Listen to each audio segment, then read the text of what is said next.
Bem, pessoal, nossa aula agora, o conteúdo vai ser sobre alternativas ou estratégias de comercialização. É, nada mais é, pessoal, do que um procedimento, né, de mecanismo, método ou opção através do qual o produtor pode vender ou influenciar os termos de venda do seu produto. Certo? O objetivo vai ser o quê? Vai ser permitir o entendimento sobre as principais alternativas de comercialização e suas combinações, portfólios, né, atualmente disponíveis aos produtores rurais.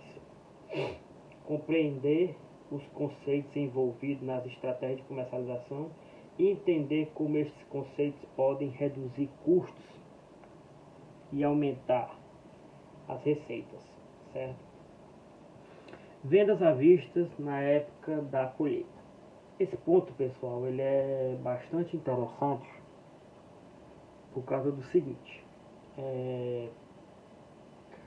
Todos nós sabemos que os produtos agrícolas, principalmente aqueles produtos, certo, tanto de lavoura permanente como de lavoura temporária, certo, eles têm os seus ciclos, né? E é o período de safra e entre safra da produção. É de ciência também de que no período da safra, certo, existe muita oferta do produto no mercado, certo? E essa oferta abrangente no mercado impulsiona a queda dos preços, ou seja, esse produto no período da safra ele se torna mais acessível ao consumidor, certo? Em muitos casos, esse produto, dependendo da safra, certo? Se for a safra além do esperado, esse produto tende a uma queda acima do esperado, certo? E fica mais acessível, certo? Em contrapartida, no período da entre-safra, certo? Esse produto, o preço dele tende a aumentar pela escassez do produto no mercado, certo? Alguns estudos, inclusive nós já fizemos eles naquela parte de análise econômica de armazenamento, certo? Apontam que existe a possibilidade do produtor armazenar a sua produção, certo, até o período da entre-safra, com o intuito de quê? Com o intuito de obter um preço melhor, assim como uma receita maior também, né? Do que no período da safra, porque o preço está em queda e o outro preço tem um aumento de preço, certo? É visível essa interpretação por parte dos produtores, certo? Da ideia de armazenar para tentar vender no período da entre-safra, certo? Muitos estudos mostram que esse tipo de armazenamento, esse tipo de política, né, de armazenamento é viável porque o aumento do preço proporciona um ganho maior. Por mais que aquele produtor tenha um custo de armazenamento, né, tem aquela depreciação do dinheiro no tempo, certo? Contudo, isso não é certeza para todos, certo? Por que, professor, que isso não é certeza? Porque vão existir casos e casos, certo? Inclusive foi mencionado para vocês também na época das aulas de análise econômica de armazenamento. Por quê? Porque pode existir, pessoal, uma série de fatores que mesmo o produtor, certo? Ele tem um interesse ou tem um desejo de armazenar e vender na entre-safra, certo? Ele se torna forçado a fazer a venda mesmo no período da safra, certo? E ainda vai ter outro cenário que a gente vai ver mais à frente, ainda nessa aula, que você pode ter uma coisa chamada venda antecipada da produção, certo? Que é o que? Que é o produtor, certo? Ele já vender sua produção, certo? Antes mesmo de começar a produzir, certo? Porque uma série de fatores para ele já ter uma ideia da sua receita, ele já ter a certeza da venda, que isso lhe garante o que? Uma, certo,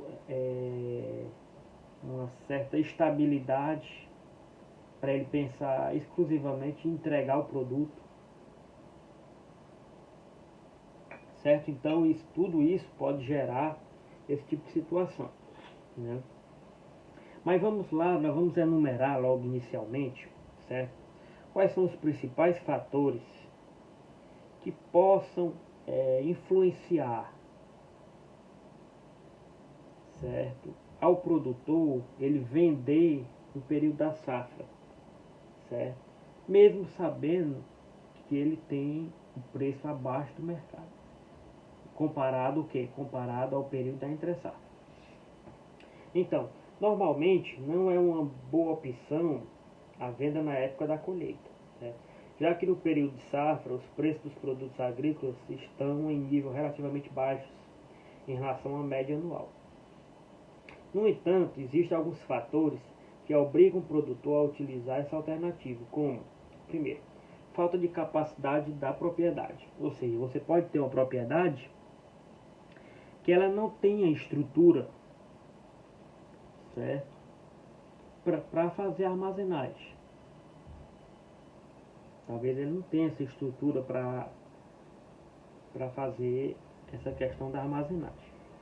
Outro ponto é vencimento de compromissos financeiros na época da colheita. Ou seja, você pode ter cenários, pessoal, que o produtor ele acumula dívidas.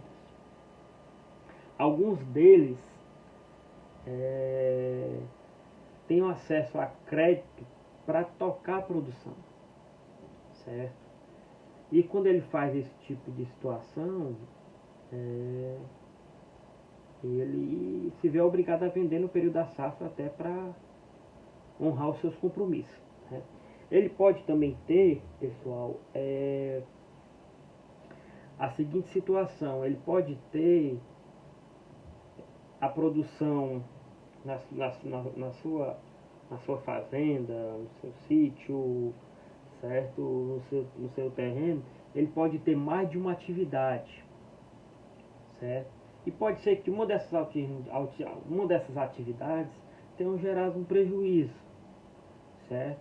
E essa produção, ele vendendo na safra desse outro produto, pode cobrir essa perda que ele teve daquela produção, certo?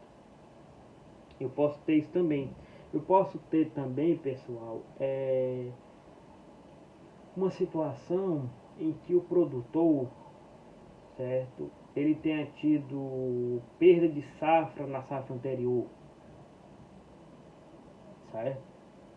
Ou ele pode ter tido inverno muito rigoroso, geada, ele pode ter tido seca, pode ter tido algum outro contratempo, certo?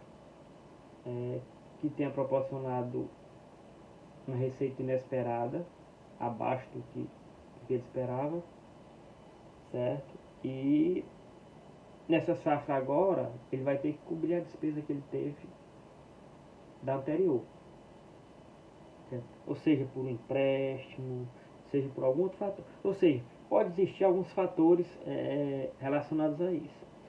A terceira é a falta de recursos para financiamento da comercialização.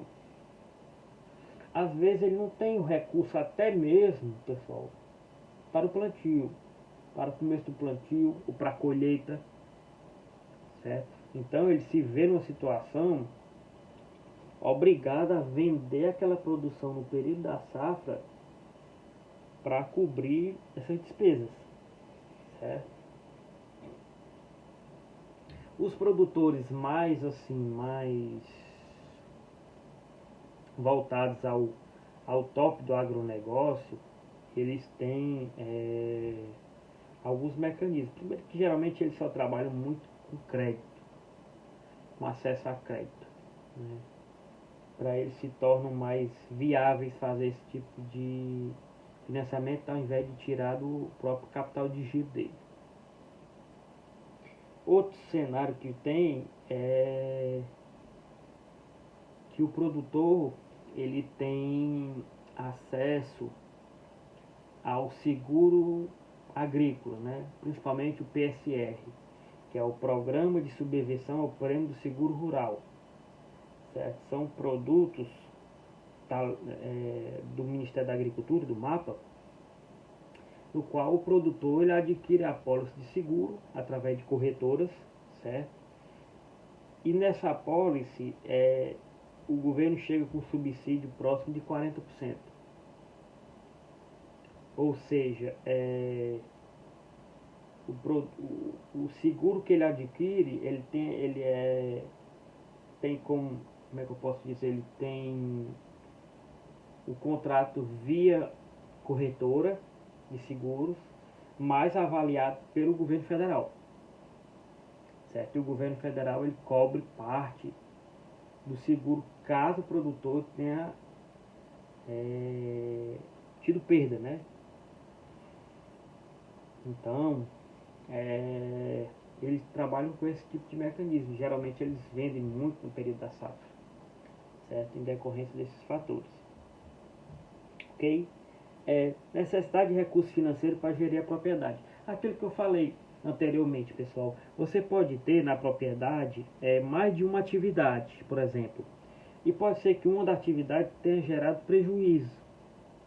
E para cobrir esse prejuízo, ele vende aquilo ali, mesmo que ele tenha uma margem de lucro pequena comparado na entre safra, mas vai cobrir aquela despesa que ele teve com aquela outra.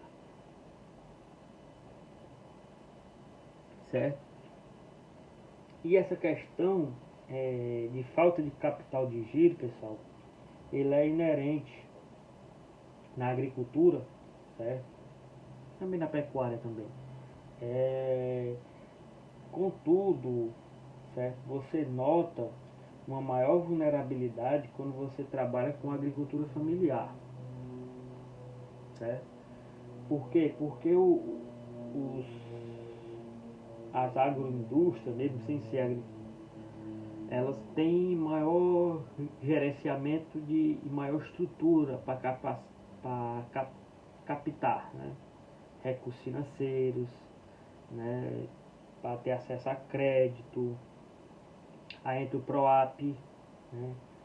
Aí entra também o PRONAF, né? PRONAF, sendo que o PRONAF tem aquelas divisões, né? O PRONAF A para assentado, o PRONAF B para pequenos produtores e o CD para quem é médio e grande produtor, certo? Então, e outras linhas que tem também dentro do PRONAF, entendeu? Mas esses são mais atendidos. Então, já os agricultores familiares, eles têm a maior vulnerabilidade, certo? Então, ele se vê muitas vezes obrigado a ter essa situação, certo? Outra questão, tem inviabilidade do armazenamento do produto. Ele pode ter feito um levantamento e a perspectiva do preço na entre-safra não seja atrativo para ele, certo? E aí ele se vê na situação que a melhor alternativa para ele é ele fazer a venda no período da safra mesmo, no período da colheita, ao invés de fazer a armazenagem.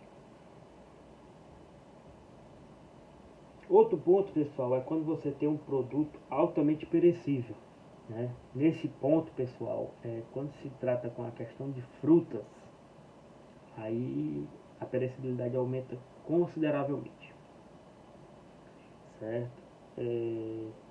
E aí a venda realmente tem que ser feita no período da produção, não por falta de financiamento, não por falta de estrutura financeira, não por questão de viabilidade de armazenamento, mas pela perecibilidade do produto. certo?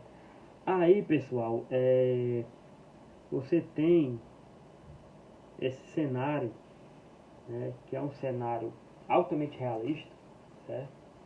E você trabalhar com a questão de não armazenamento, né, por diversos fatores. E uma alternativa que muitos produtores aderem, certo, já há um bom tempo, seria o contrato de venda antecipada de produção. O que seria isso, pessoal? Certo?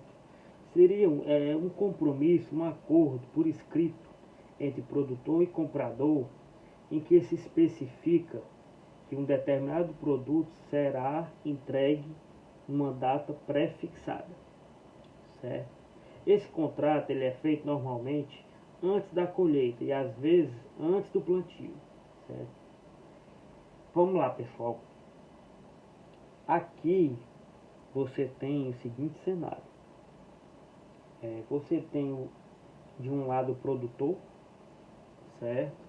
Interessado a fazer sua venda, e tem o outro lado o comprador.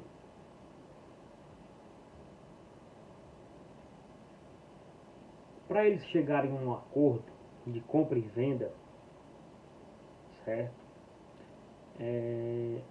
Já entra uma questão jurídica, certo?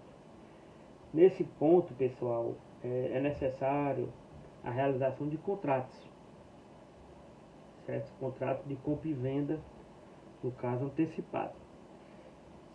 Nada mais é, pessoal, do que um contrato, certo? Que é feito entre produtor e comprador, estabelecendo direitos e deveres de ambas as partes, certo?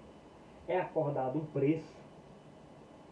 Geralmente, quanto mais próximo você tiver do período de colheita, mais o preço vai se aproximar do preço de mercado, certo? Quando você tem um produto que geralmente você vai não estar nem na época do plantio, o preço desse produto ele tem que se fugir cada vez mais do valor do preço de mercado, em termos para menos, certo? E dependendo do ciclo do produto também, certo? Supor, posso ter milho, geralmente você tem 2 safras ao ano, a primeira e a segunda safra, né? Com essa distânciazinha você pode ter uma variação de preço menor do que um produto que geralmente só se der uma vez ao ano, na safra, entendeu? Então, é pré-estabelecido um preço, certo? Um preço entre o produtor e entre o comprador, certo? Ao estabelecer esse preço, certo? Lembrando, esse preço sempre abaixo de mercado, mas quanto mais próximo do período de colheita, certo? Mais o preço se aproxima do preço de mercado, certo? Quanto mais distante do período de colheita, ou se está na época de plantio, o preço se distancia do preço de mercado. Então, nesse contrato você vai ter direitos e deveres do produtor e direitos e deveres dos compradores. Direitos dos produtores: você vai receber aquele preço, se acordar da venda daquele produto naquele preço, certo? Geralmente você pode ter duas parcelas de pagamento, uma primeira no início e uma segunda no período de receber o produto. Aí o preço pode até variar, certo? Eu posso ter também a venda completa, certo? Antecipada, aonde o comprador já paga tudo, certo? Para o produtor, certo?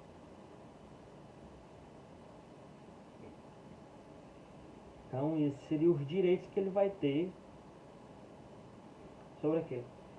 É acordado também, pessoal, antes de a gente seguir, desculpa, a quantidade estabelecida, sei lá, 10 mil sacas, 60 quilos de soja, por exemplo, certo? É estabelecido também a qualidade do produto, certo? Qual é o tipo do produto, qual é a qualidade específica, dessa forma, certo? Então, é tudo amarrado no contrato, certo? O comprador vai pagar ao preço tal por tantas toneladas de um produto, com qualidade tal, tal, certo? Então, o produtor, ele vai receber o preço pelaquela quantidade estabelecida no contrato e produzir aquele produto daquela qualidade, ok? Então ele vai se programar para vender, para entregar, aliás, essa produção no período estabelecido. Que aí você estabelece até o local e o período do mês, o período do ano, ok? Os deveres do produtor: entregar aquele produto com a qualidade especificada no contrato, certo? E no prazo entrega. O produtor não entrega a produção estabelecida. Aí entra a questão dos contratos, do não cumprimento das atividades programadas. O produtor ele pode ter a alternativa de comprar de terceiros e entregar, que é a situação mais viável. Ou senão ele pode entrar na questão de pagar uma multa, certo? Devolver uma parte do dinheiro, certo? Uma multa estabelecida, aí estabelece entre eles mesmos. Ou seja, ele vai ter direitos e deveres também, certo? Então ele pode entregar essa produção dentro dessa situação. Direitos e deveres do comprador. É direito do comprador o quê? Receber aquele produto pré-estabelecido, na quantidade e na qualidade específica e no período estabelecido e no local estabelecido, certo? Então, tem isso.